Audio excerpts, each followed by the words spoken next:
सास बहू का झगड़ा।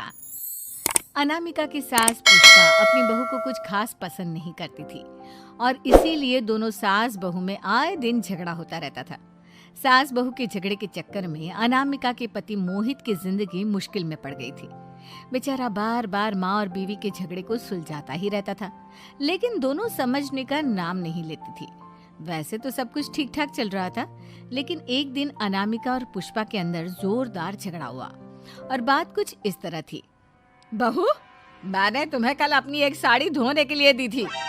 हाँ मम्मी जी, वो साड़ी धोकर मैंने आपकी अलमारी में रख दी है। उसी की बात कर रही हूँ मैं। जरा देख तो, इस साड़ी को देखकर किसी भी तरह से लगता है ये धुली हुई है।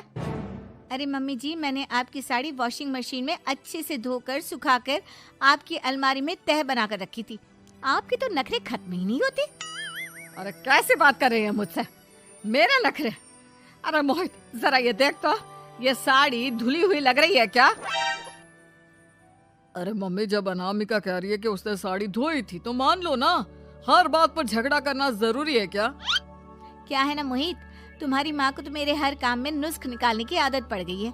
जब तक दो चार खरी खोटी सुना नहीं लेती ना, इनका दिन नहीं निकलता। अरे चुप कर, बहू होकर मुझे जवाब देती हो। एक तो गंदे कपड़े उठाकर अलमारी में रख दिए, ऊपर से कैंची की तरह कचर कचर बोली जा रही हो। अरे मम्मी जी, आपको समझ में नहीं आता क्या? मैंने साड़ी धो कर रखी थी।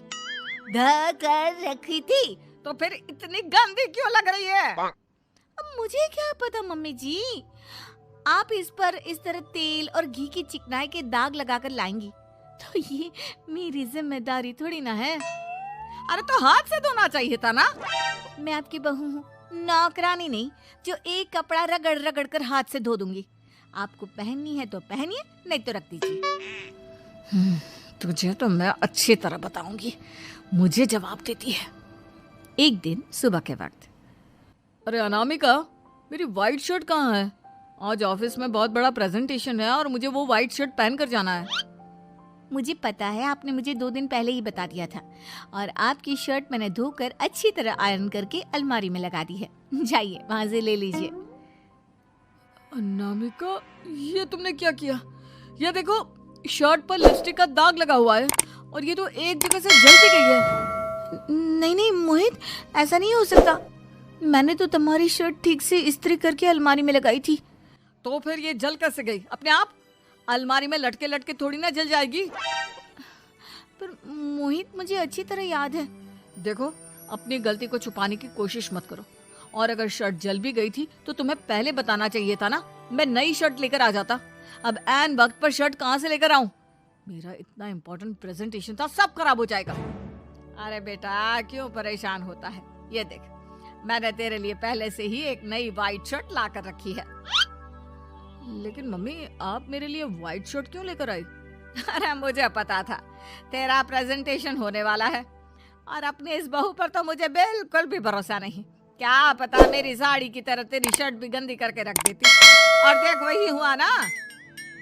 बेटा, सारी टेंशन छोड़ और ये नई शर्ट पहन कर जा।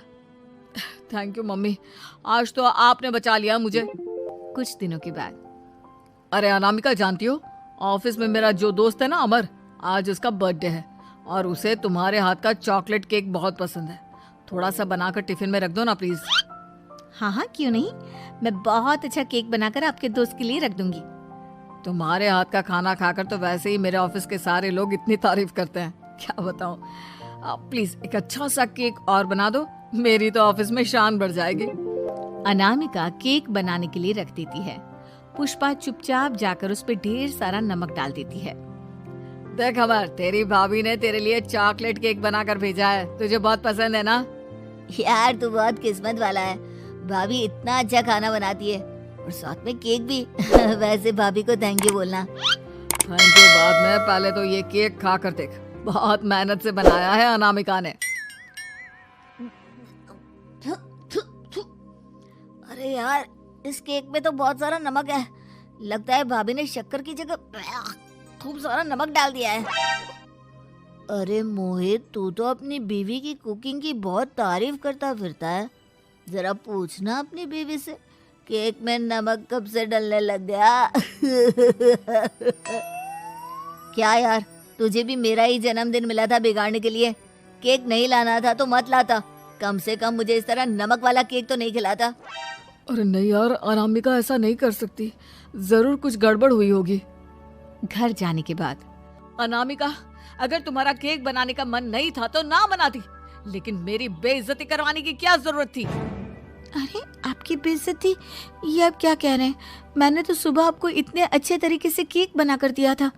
हाँ, लेकिन उसमें इतना सारा नमक डाल दिया था कि आज ऑफिस में मेरा अच्छा खासा मजाक बना है। मेरे सारे दोस्त हंस रहे थे मुझ पर। अरे बेटा, मैंने तो तुझे पहले ही समझाने की कोशिश की थी। एक नंबर की गैर जिम्मेदार है ये लड़की, कोई काम ठीक से नहीं करती। उस दिन भी गंदी साड़ी रख दी थी मेरी अलमारी में और झूठ बोल रही थी। कुछ दिनों के बाद अनामिका देखो, मैंने अपना लैपटॉप चार्जिंग पर लगाया है, उसे अच्छी तरह चार्ज होने देना। मेरी एक अर्जेंट मीटिंग है, प्लीज बीच में से हटाना मत। हाँ हाँ ठीक है, मैं नहीं हटाऊंगी। पुष्पा चुपचाप से जाकर चार्जिंग का बटन बंद कर देती है। थोड़ी देर बाद, अरे ये लैपटॉप चार्ज क्यों नहीं हुआ? और ये बटन किसने ऑफ कर दिया? अनामिका, इधर आओ। क्या हुआ? क्यों चिल्ला रहे इतना? अनामिका, मैंने तुमसे कहा था ना, मेरा लैपटॉप चार्जिंग पर लगा हुआ है, मेरी अर्जेंट मीटिंग है। तुमने इसका स्विच ऑफ क्यों कर दिया? अरे मैंने ऐसा कुछ नहीं किया, मैं क्यों स्विच ऑफ करूंगी? कुछ दिनों से देख रहा हूँ अनामिका, तुम मेरा हर काम बिगाड़ देती हो। देखो, ये अच्छी आदत नहीं। कम से कम तुम्हें इस बात का तो ध्यान रखना चाहिए था कि मेरी कितनी इंपॉर्टेंट मीटिंग थी। अब क्या करूंगा मैं? आई एम सॉरी मोहित, लेकिन सच में मैंने जानबूझकर कुछ नहीं किया। अगर जानबूझकर नहीं किया तो क्या सब कुछ अपने आप हो जाता है? कभी मेरी शर्ट जल जाती है, कभी केक में नमक डल जाता है। आप मेरी बात क्यों नहीं सुनते? मैंने जानबूझकर कुछ नहीं किया। फिर से वही बात। अरे कितनी बार तुम्हें समझा चुका हूँ, इस तरह मेरा काम बार बार मत बिगाड़ा करो। तुम जानती हो मुझे कितनी प्रॉब्लम होती है। ऑफिस में तो पहले ही बेइज्जती करा चुकी हो, और अब ये मीटिंग, ये भी मेरे हाथ से निकल गई। अनामिका की समझ में कुछ नहीं आता कि आखिर उसके साथ ये सब क्या हो रहा था और क्यों हो रहा था। फिर कुछ दिनों के बाद मोहित अपने ऑफिस से कुछ फाइल लेकर घर आता है। अनामिका, ये कुछ फाइलें हैं, इन्हें संभाल कर रख दो, और प्लीज इस बार ध्यान से, कोई गड़बड़ी नहीं होनी चाहिए। नहीं मोहित, कोई गड़बड़ी नहीं होगी। मैं सारी फाइल्स अलमारी में लॉक करके रखूंगी और चाबी अपने पास रखूंगी। अनामिका, जरा अलमारी की चाबी तो देना। क्यों मम्मी जी, आपको क्या काम है? उसमें मोहित की जरूरी फाइल रखी है और मैं नहीं चाहती कि इस बार कोई भी गड़बड़ हो। पता नहीं कुछ दिनों से हर काम खराब हो जाता है। अरे मुझे उसमें से पैसे निकालने हैं और उसके बाद ले लेना अपनी चाबी। मैं खा नहीं जाऊंगी तुम्हारे पति की फाइल। अनामिका को अपनी सास पर शक होता है। चाबी देने के बाद वो चुपचाप छुपकर अपनी सास की हरकत देखती है। ये फाइलें उठाकर डस्टबिन में डाल देती हूँ, फिर देखना कैसे मोहित इसकी खबर लेगा। इस बार तो छोड़ेगा नहीं इसे। वैसे भी पहले मैंने जो कुछ भी किया है उसकी वजह से अच्छी खासी डांट पड़ी है, मजा आ जाएगा। अच्छा तो ये बात है, सारा काम मम्मी जी बिगाड़ देती हैं, वो भी इसलिए क्योंकि मेरा उनसे झगड़ा हो गया है। सास के जाने के बाद अनामिका मोहित को बुलाकर लाती है। क्या हुआ अनामिका, क्या दिखाना है? ये देखिए, आपकी फाइल डस्टबिन में पड़ी हुई है। इसीलिए तो कहा था संभाल कर रखना, और तुमने उठाकर ये फाइल डस्टबिन में डाल दी। मैंने नहीं, तुम्हारी मम्मी ने डाली है, मुझसे बदला लेने के लिए, ताकि तुम मुझे डांटो। और अगर मैंने डाली होती तो मैं तुम्हें दिखाने के लिए बुलाकर तो नहीं लाती ना। सही कह रही हो, मैं अभी मम्मी से जाकर बात करता हूँ। थोड़ी देर बाद, मम्मी सच सच बताइए, मेरी फाइल अलमारी में से निकालकर डस्टबिन में आपने डाली थी ना? अरे अपनी माँ पर इल्जाम लगाता है, शर्म नहीं आती तुझे? मैं इल्जाम नहीं लगा रहा हूँ मम्मी, जो सच है वही पूछ रहा हूँ। अब जल्दी से बताइए आपने ऐसा क्यों किया? अरे तो क्या करती, तेरी बीवी मुझसे झगड़ा करती है, उल्टे सीधे जवाब देती है, मुझे उससे बदला लेना था। अरे मम्मी, लेकिन आप दोनों के झगड़े के चक्कर में मेरा कितना नुकसान हुआ है, ये कभी सोचा आपने? मम्मी जी, अगर आपका बदला पूरा हो गया हो तो आइंदा ऐसी कोई हरकत मत करना, क्योंकि अब आपकी सच्चाई हमारे सामने आ चुकी है। यह तो वक्त ही बताएगा मैं क्या करूंगी और क्या नहीं।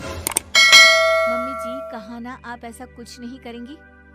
अरे मेरी जो मर्जी आएगी वो मैं करूंगी। मेरा सर घूम रहा है। सास बहू के झगड़े में मेरी जिंदगी का तो कचरा हो गया है, कचरा।